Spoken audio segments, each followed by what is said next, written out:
Hello, everyone. We are renaming the show the Tom Kim Show. Cody Williams hits Tom Kim, our boy.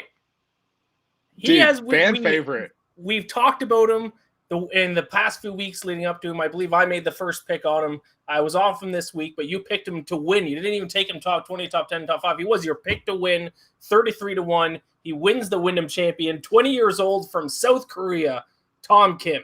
Congratulations, Cody. He didn't just win. He won after making a quad on his first hole of the tournament. The first player, I think if I remember correctly, the first player in the ShotLink era, which I think is since 2003, if I'm not mistaken. So basically in the past 20 years to have a quad on his first hole and then win the tournament. And he did it by, in the final round, either was it tying the record or tying the second lowest front nine score ever on the PGA Tour? What did he shoot? 8 under on the front nine, 7 under on the front nine? Must have been 8 under. It was 8 under. Yeah, he tied the record because the record was Brandt Snedeker because he shot 50. It was the round Snedeker shot 59 there. Right. So he was on 59 watch there after the front nines, which was pretty electric. What a week for Tom Kim, who is now a green on the greens darling now. Because even the week before, he cashed for me top 20. So he's cashed for both of us now. Moving forward, he will be. Maybe we got to get his face in like if we ever come up with like a logo for the show, his face has got to be in it. Yes, this week we are talking about the FedEx St. Jude Championship. It is the start of the FedEx Cup playoffs. Obviously, the top 125 advanced this week. The top 70 will go to the BMW Championship, and then the top 30 will go to the Tour Championship in Atlanta to decide it all. So season 1 of Green on the Greens is coming to a close here shortly. We do got to recap the rest of our picks from last week. Unfortunately, I wish we could just focus on the Tom Kim winner. I got the old reverse sweep, and one of them was an all-time bad beat. While you were celebrating Tom Kim, I was crying to myself about Ryan Moore top 20 at 10-1. I don't know what. Do you remember what he was heading into the final round? I know he was comfortably. I think he was T8. He was inside the top 10. He was either T8 or T5. So either way, it's painful.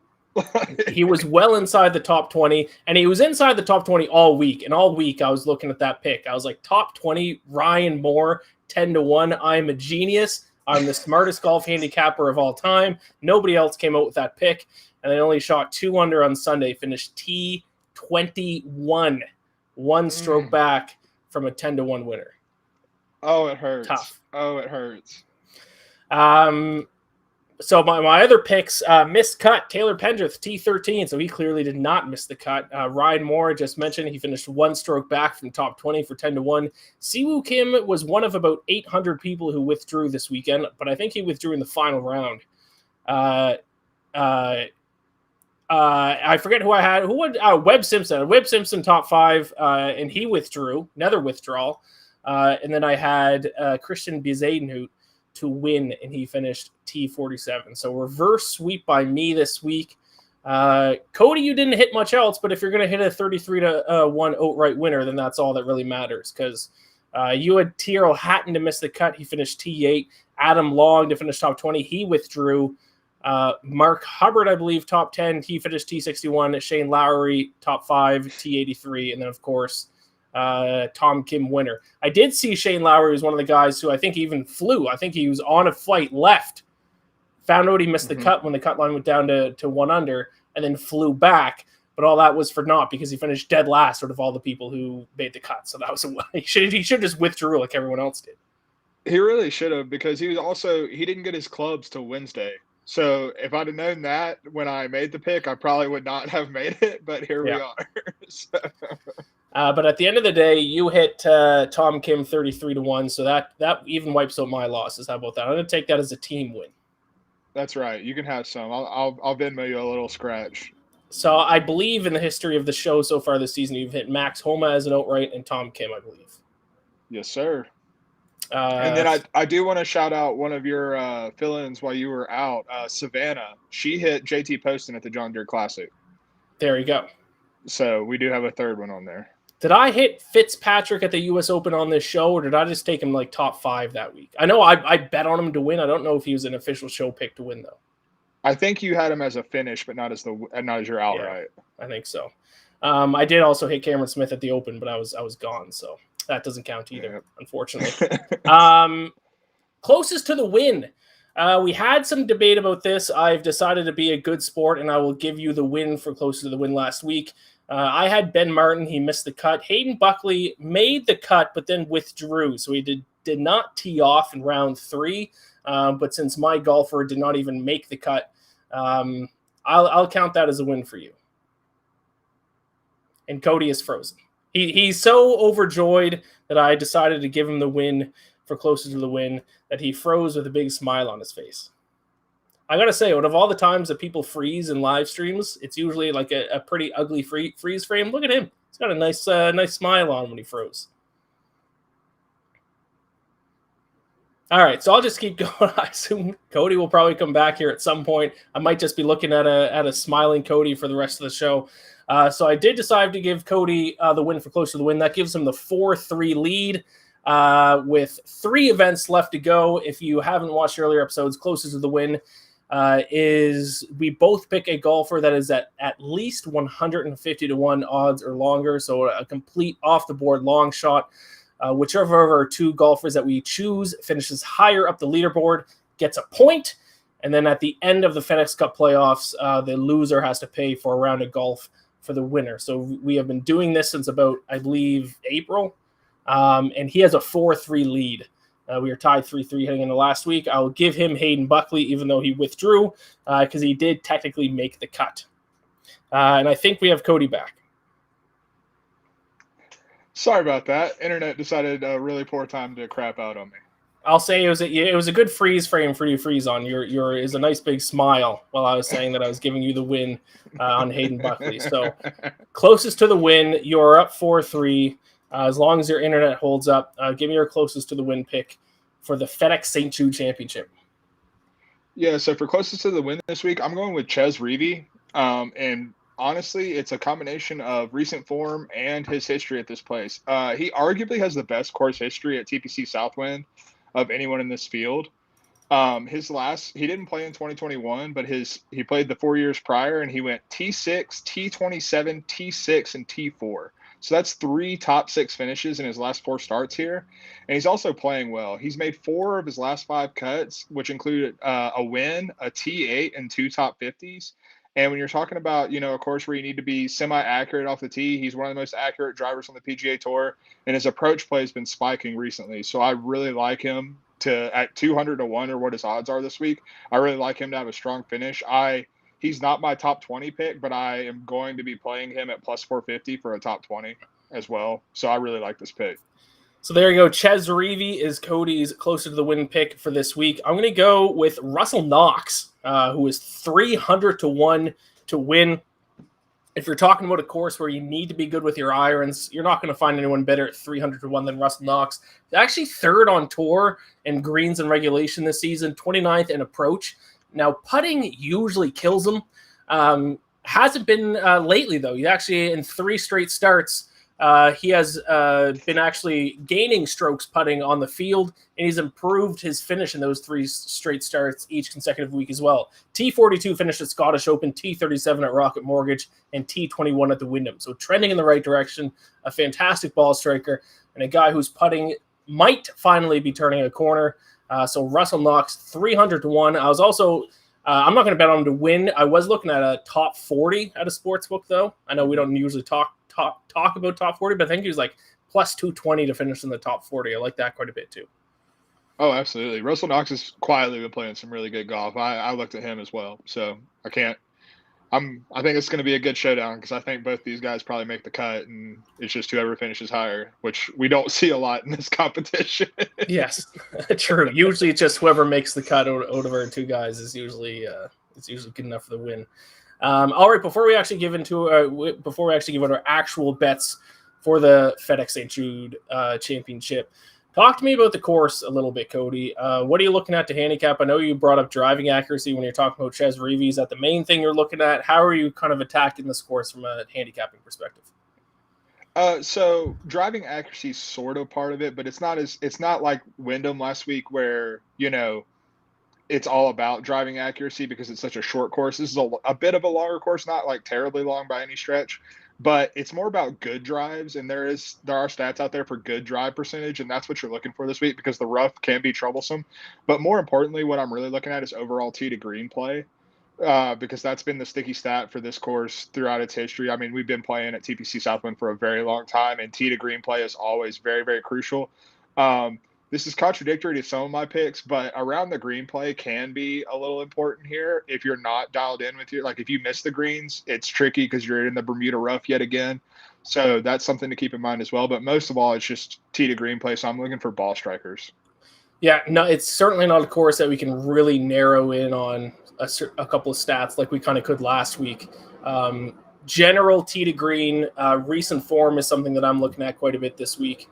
But yeah, general tee to green, and also it's a strong field. So in terms of like outright bets, top 10, top 5, I mean, it's the FedEx Cup. So generally it's going to be the best guys are going to finish near the top. But with that being said, I do have someone a little bit off the board for a top 20 bet. So yeah, let's go ahead. There was two more things I actually wanted to add because you said recent form, course history. This is also a pretty sticky course history spot. From what I've been seeing, like guys who play well here tend to play well here. And then also a really important like ball striking range is 125 to 200 yards. Over 2/3 of the approaches come from that range at this course. And so you really want mid irons and wedges to be dialed in. There's not really a whole lot of long irons that you're going to be seeing. So that's a range that I also focused in on. Yeah, for sure.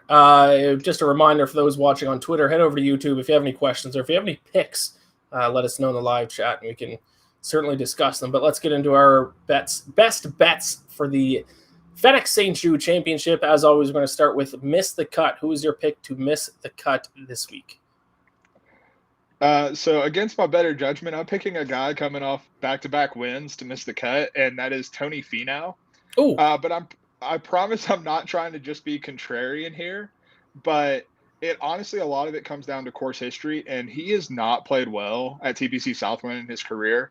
In his last 4 starts, he has a missed cut, T65, and then no top 25 finishes at this course. He just has not played it well in his career, and despite how well he's playing, like the numbers say that like over his 2 wins, he's the best player in the world, and like that's what the strokes gained metrics say. And as good as Tony Finau is, he's not the best player in the world. So that leads me to believe that there's going to be some regression of the mean coming.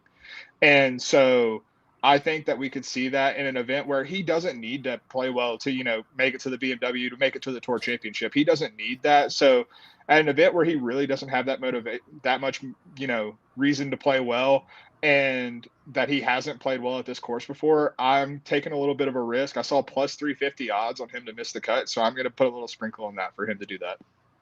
And I will say, I mean, you have to bring up the 2 events Tony Finau won recently. Not exactly strong fields either. Certainly wasn't the cream of the crop. I mean, credit to him for winning back-to-back tournaments. That's tough no matter who you're playing against. But the strength of this field is probably about 15 times stronger than those 2 tournaments he won. Exactly. And I mean, that goes back to, this is the first time it's a playoff event, but it used to be a WGC when he was struggling at it. So, yep. You're looking at Tony Finau in a strong field, and I don't think he's going to have the same type of success. Miss the cut might be a little bold, but I think it's at least in play here. Well, we say it every single time on the show. These miss the cut bets, we get bold. We're not going to give out a minus 150 to miss the cut. We get a little bit bold. And mine is bold as well. And if you're talking about course history, and if you think course history is important at this course, don't follow my pick to miss the cut, because it's a guy who was in the playoff to win here last year, and that is Sam Burns. Certainly not going off course history for this bet. I'm more going off recent form, because it hasn't been great, to be honest. Last 3 starts, missed cut, T66, T42. He lost major strokes around the greens in those events, which is a big reason why I'm concerned about him this week, because Cody, as you mentioned, around the greens is a little bit more important than the average PGA Tour event. And in recent weeks, his approach game hasn't been good, and that's kind of been Sam Burns' bread and butter when he's been successful this season. His approach game has been top-notch. It has not been in these past 3 starts. So some concerning numbers recently from him. Not to say he can't turn it around. Like I already said, he was in a playoff last year at this event, so he could certainly return to good form. But I'll take a bit of a long shot here on Sam Burns to miss the cut. No, the one concern, like you said, is that he was, in the playoff last year. But I mean, he doesn't look like the golfer that is Sam Burns when he's at his best right now, or hasn't looked like it in his past three starts. So, I think that, and he's only played the course once. So, I mean, on the PGA Tour. So, course history on one start, that's a little dicey to bank on anyway. So I don't hate this at all. Yep, that is a good point. So let's get into we go top 20, top 10, top 5, and then our picks to win. Can we go 2 in a row with our picks to win? We'll see, but we will always start with the top 20 bets. So give me a top 20 bet. Yeah, so this is definitely a little bit off the radar, but I'm going with Callum Tarrant to finish in the top 20. I just think he deserves more attention for how well he's been playing. I'll He's admit been it, I don't think I've ever heard of this guy. Well, I think you should start hearing about him, and I it's guess kind of so. crazy that you should. He has been T27 or better in each of his last 4 tournaments, and in 5 of his last 6. And in that 6 tournament stretch, he also has 2 top 10 finishes. So he's just playing extremely well. He also popped up at the U.S. Open a little bit. I think he was at least tied for the lead within the first 2 rounds, and then faded because he's a young guy playing in the U.S. Open. Like that happens. But ever since then is when he's really turned it on. And what really impressed me and what has me on him this week is that he had that top 30 at the Wyndham last week. And that's a course that shouldn't fit him because he's a bomber off the tee. But the fact that he was able to control his driving to that level really gives me hope for what he can do at TPC Southwind. Um, and then I also like the fact that he's gaining over a half stroke zero point 0.9 strokes per round with his putter over the last 16 rounds. And so you've got a guy who's young, who's hungry, and needs to make some headway in the FedEx Cup standings, and he's just been finishing well consistently recently. And I think his game suits it. He's a ball striker who hits it far in the fairway. Callum Tarrant, an Englishman. Yes, Uh, sir. yeah, maybe he's going to be the next darling of Green on the Greens. Tom Kim got the job, maybe got the job done. Maybe now it's Callum Tarrant's turn. How about that? Absolutely. All right. My pick to finish in the top 20. We've talked about this guy a couple times on the show already. I think I might have picked him in the closest to the win at some point, I feel like. Mm-hmm. A little bit of a long shot here. Not quite a 10 to 1 like I had last week, but 5 to 1. And that is Emiliano Grillo. Anyone who watches golf, anyone who knows who this is, knows that he is a fantastic ball striker. But what has plagued him throughout his entire career is that he can't putt to save his life. But over his last 3 straight events, he has gained over half a stroke with his flat stick in each of those 3 events, and he finished tied for second in 2 of those 3 events. The Emiliano Grillo era might finally be here. Am I overreacting to 3 events? Yes.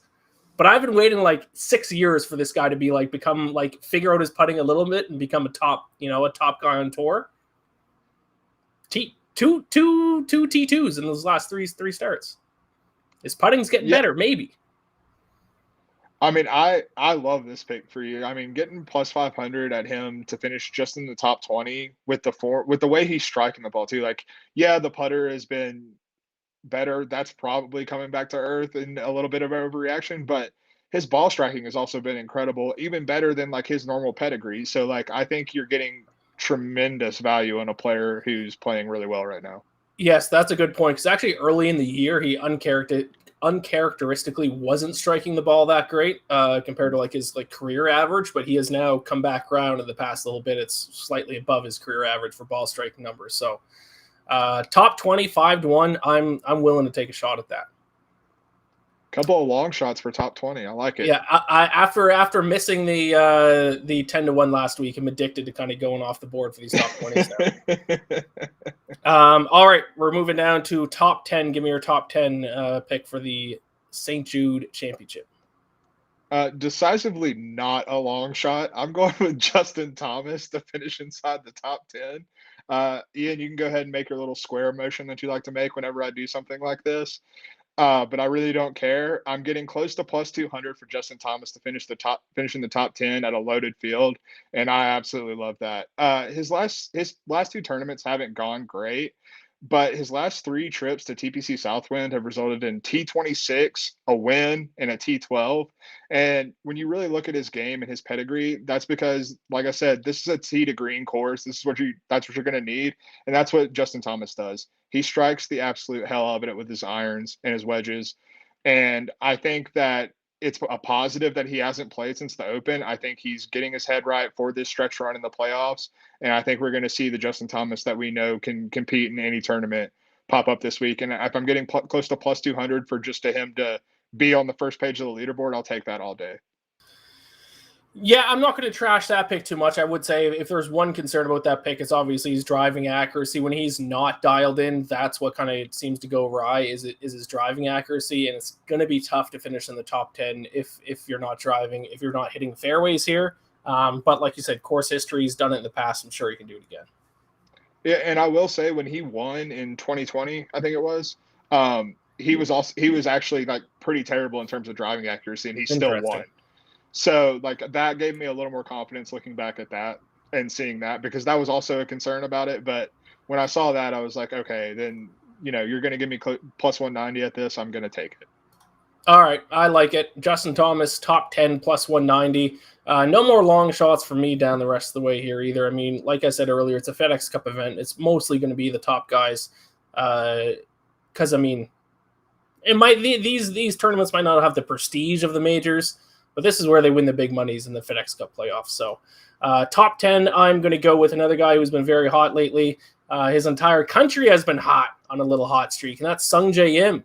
The South Korean takeover of men's golf is here after Tom Kim last week. Sungjae Im coming in 2 straight T2 finishes, and really those 2 events that he finished T2, it's not like he even played bad or even didn't collapse down the stretch. It happened that like 2 other guys played unbelievable final rounds to win. Tony Finau a couple weeks ago, and then Tom Kim last week. So Sungjae Im is there. It's not like he's choking these wins away. So 2 straight top 2 finishes. His irons are dialed in. His short game is as good as it's ever been. He's also very good around the greens, which we mentioned is pretty important this week. I found this little interesting stat about Sungjae Im. He has lost strokes off the tee once all season. That's crazy.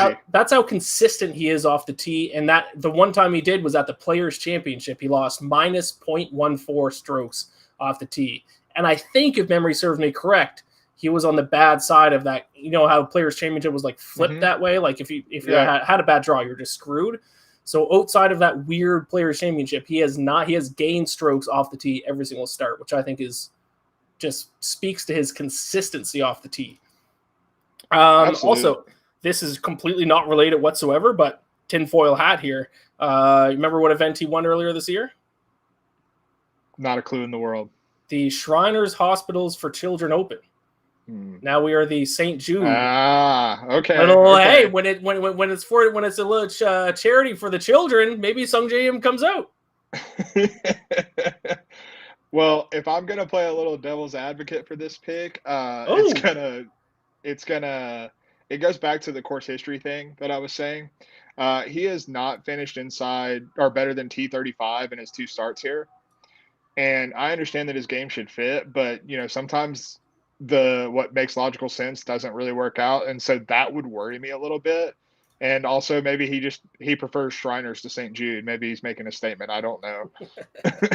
Yeah, fair point. Yeah, I think it's become clear now that usually we are handicapping these events almost identically, but I think this week you are putting a little bit more emphasis on course history, and I'm putting a little bit more emphasis on recent form, which is fine. Absolutely. We'll see what happens.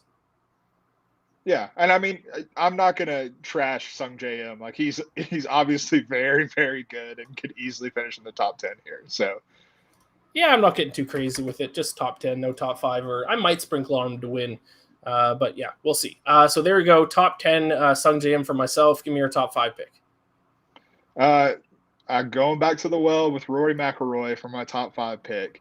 But I mean, I can't stop betting him at these numbers. It's plus 260, which isn't a great number for a top 5, but I don't care.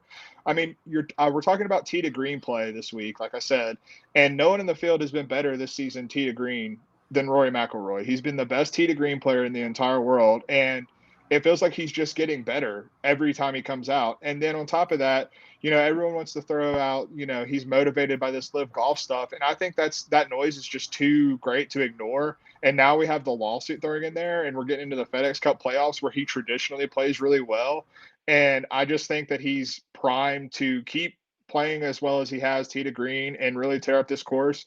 He's played well here in the past. In his last 3 starts, he has a T4 and a T12 in there. So he has good course history. Obviously, he was T3 at the Open, should have been T2, but he was trying to hole out for eagle. So, whatever. But I don't see how you can look at this field and look at the way Rory McIlroy is playing and not think that he's going to be in the top 5 and contend this week. Yeah, not gonna dispute that one. He ranks now first in total strokes gained this season, so he's statistically been the best golfer on the year. And he's already won 2 FedEx Cups, so he knows when and how to turn it on when he needs to. So you will not find me playing devil's advocate for that pick. Is it chalky? Yes, but sometimes absolutely. a chalky pick is the right pick. My top 5 is similar to Rory, and a guy who likes to finish top 5 but kind of misses out on a lot of wins, or all wins in this guy's case, because I'm going with my best friend in the world, Will Zalatoris. I'm hoping to get back in his good graces after I picked him to miss the cut a couple weeks ago. But if you hadn't heard, he fired his caddy halfway through the Wyndham Championship last week.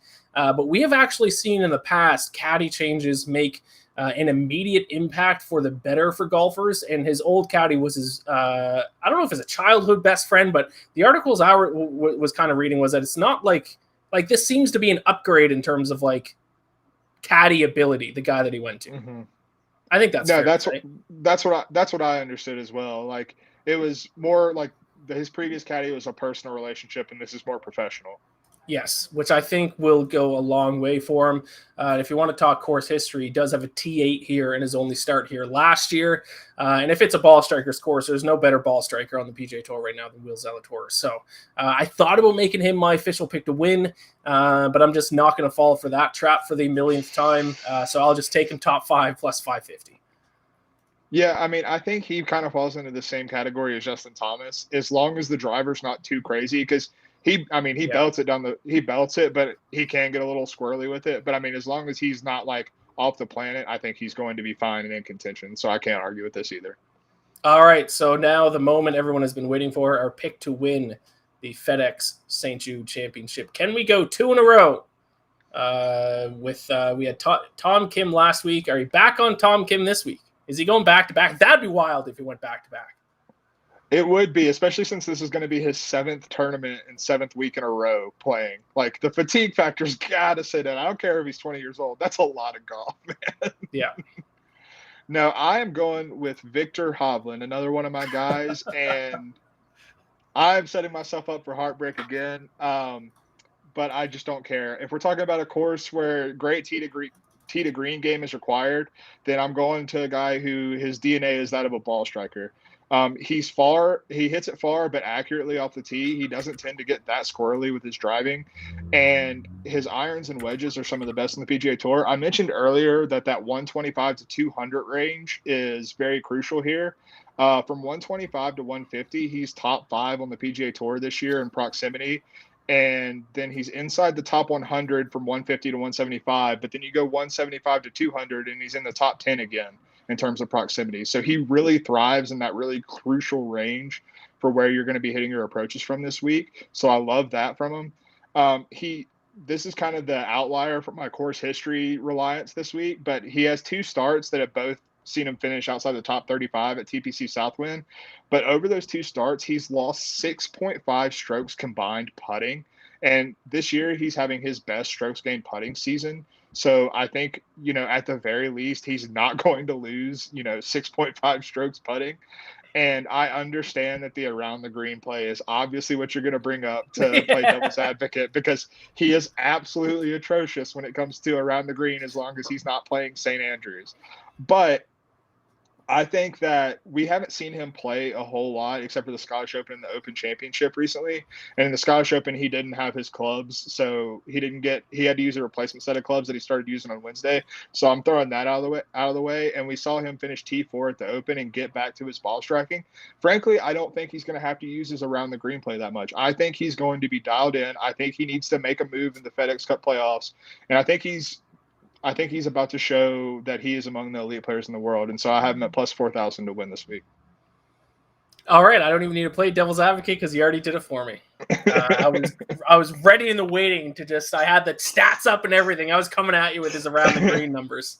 You got out in front of it though. Other than that, I mean, every other point I agree with. It's just me personally. I need to see him do better around the greens. But I mean, he did at St. Andrews, so. Maybe it's a sign. But there's no rough at St. Andrews. No. That doesn't count. No. He's putting it from 50 yards off the green. Like, that doesn't count. Correct. That's a good point.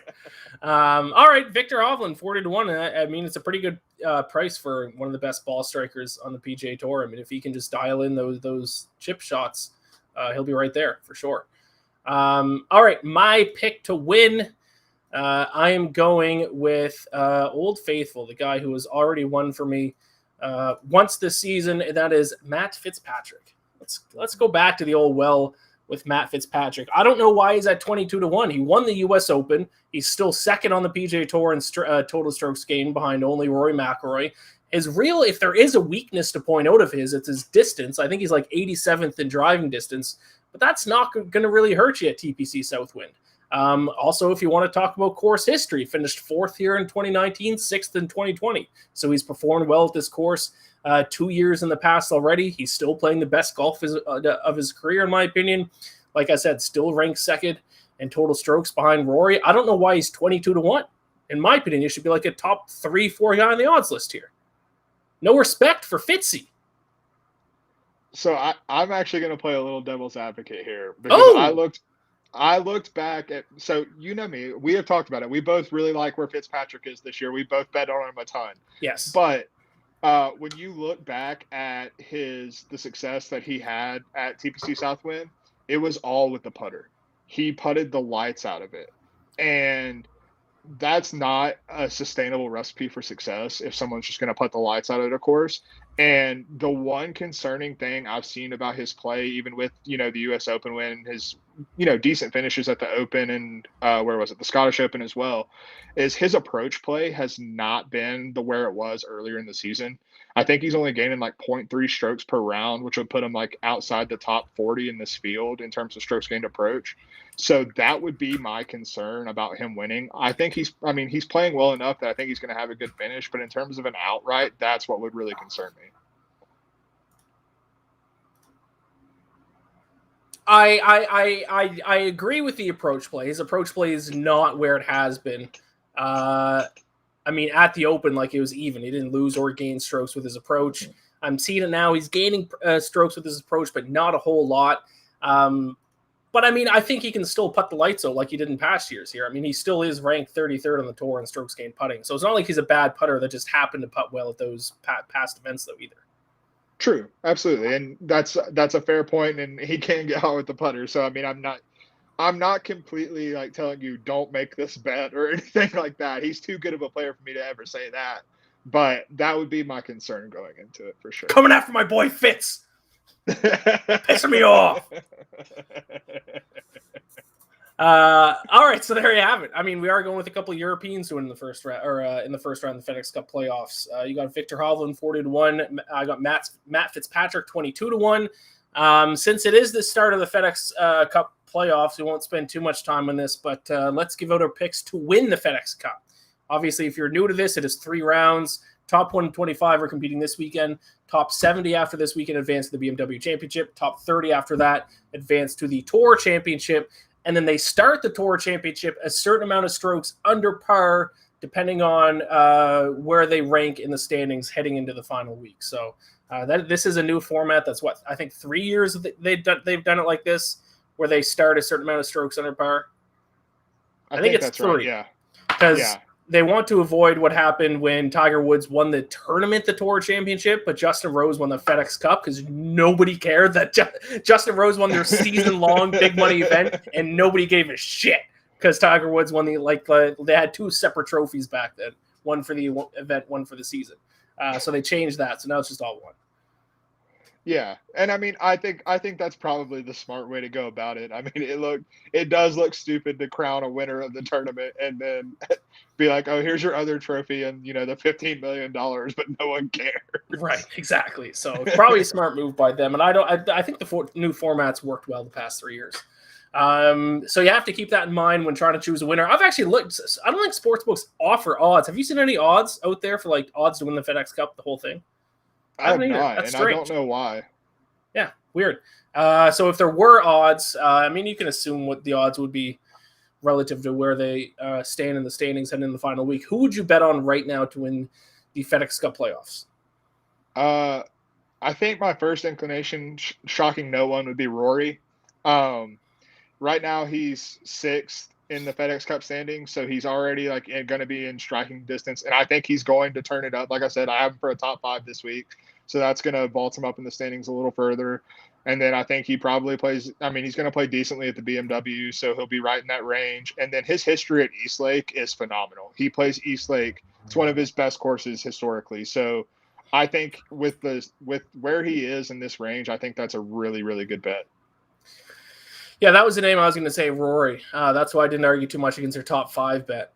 He's like I said before, he's won the FedEx Cup twice. One was the first year of this special format, and I think he was even 5th heading into the final round. So he had to gain some strokes, and he did in a hurry. I think he still kind of won it running away too, even though he's 5th heading into the final round. So I think he might need to climb up 1 spot, maybe 2.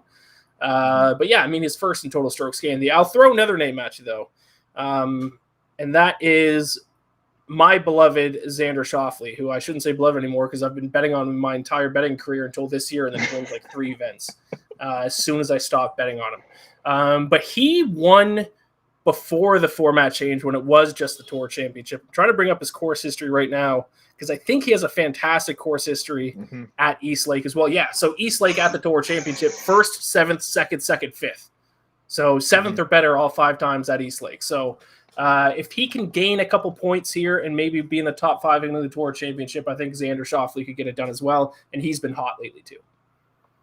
Yeah, if I'm not mistaken, Xander actually won. They call it the shadow leaderboard or whatever. Like if you're just taking like the stroke play or whatever, he actually had the best 2-par round 2-par tournament at Eastlake last year, if I'm not mistaken. Oh, that kind of rings a bell as well. Yes.